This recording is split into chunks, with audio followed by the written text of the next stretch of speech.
Jackson Harper never thought of himself as the good-looking type. He wasn't particularly tall, didn't have washboard abs, and his wardrobe was more function than fashion. Still, there was something that made women look his way, and for years he couldn't figure out what it was. Until one evening, at a late summer barbecue in Santa Monica, his buddy Kyle leaned in and said, "Dude, you do realize girls think you're good-looking, right?" Jackson laughed it off, brushing away the comment with a quick sip of his drink. But that night, Kyle's words stuck with him. It was the first time he seriously asked himself, what are the signs that women find a guy attractive? That weekend, Jackson found himself deep in thought while walking through the local farmer's market. He wasn't trying to impress anyone, just picking up some fresh tomatoes for pasta night, when he noticed a girl across the way make brief eye contact and smile. She glanced back again, twice. Then a third time. He turned around to see if someone was behind him, but no one was there. She smiled again, subtly biting her bottom lip. She didn't speak to him, but the signal was loud and clear. As he passed her stand, she tucked her hair behind her ear, a small gesture, but undeniably flirtatious. Back home, Jackson began replaying his interactions with women over the years, trying to identify patterns. There was that time at the gym when the front desk girl always found a reason to talk to him, or when the waitress at the local diner remembered his exact order, even when he hadn't visited in weeks. Or when that classmate from college used to touch his arm when she laughed at his jokes. It had happened too often to be coincidence.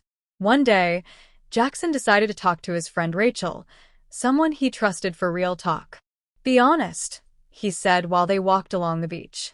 "Do you think women find me attractive?" Rachel looked at him, squinting into the sunlight. Yes. "Definitely. You're not a model, but that's not the point. Girls notice your presence, your confidence, your calm, your smile. Honestly, you have no idea how many subtle signs you've probably missed." That made Jackson pause.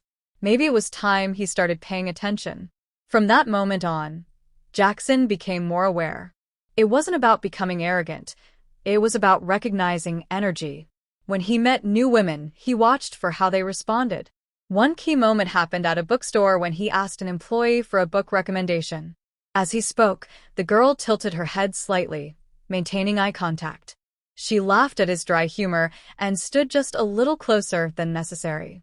Before he left, she offered her number without him asking. It was a first. Another time, at a friend's rooftop party, a girl named Megan complimented Jackson on his cologne. But it wasn't the words, it was the delivery. She leaned in while speaking, letting her fingers brush his wrist as she admired his watch.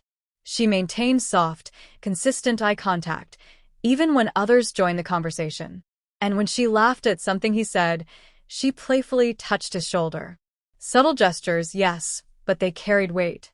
Jackson started noticing how often women found excuses to initiate small talk. At the gym, a girl on the treadmill next to him made a joke about the playlist, even though she was wearing earbuds. Another time, while walking his dog, a neighbor he barely knew struck up a conversation about the weather, then somehow ended up talking about where they liked to go hiking. These weren't groundbreaking interactions, but they all shared a pattern: interest disguised in casual friendliness. Then there were the compliments. Not just about his appearance, but about his style, his voice, his vibe. One woman said she liked how calm he always seemed, like he had everything figured out. Another said she admired how he listened without interrupting. Jackson realized that being considered good-looking wasn't just about sharp cheekbones, it was about presence, energy, and the way people felt around him. His friend group began noticing it too. Kyle joked that Jackson had become a girl magnet, but it wasn't about chasing. They were simply drawn in. It wasn't magic, it was awareness. Jackson now understood the signs. The prolonged eye contact, the subtle mirroring of his movements, the hair flips, the soft laughs at his dry jokes. The way some women would fix their posture or cross their legs when he walked into a room. The way they would linger after the conversation had ended, as if waiting for him to say something more. There was one moment that stood out the most, a turning point. Jackson was at a wedding, dressed in a simple suit and tie, not trying to stand out. He noticed a girl watching him from across the dance floor. When he smiled, she smiled back and looked away quickly. But as the night went on, they danced, talked, and connected. At one point, she confessed, "When I first saw you, I thought you were out of my league. You just carry yourself differently." That stuck with him. It wasn't about being a model or having perfect features. Jackson learned that being considered attractive came down to self-respect, confidence, and how people felt in his presence. The more he embraced that, the more natural it felt.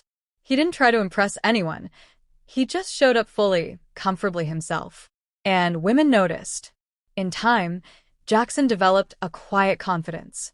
He walked with purpose, made eye contact with intention, and listened more than he spoke. He didn't chase attention, but he welcomed it when it came. He dressed a little better, stood a little taller, but never changed who he was at the core.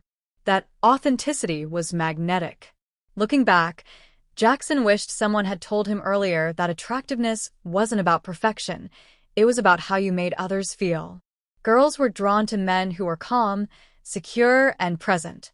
They noticed the guy who smiled without an agenda, who spoke with warmth, who wasn't afraid to be kind.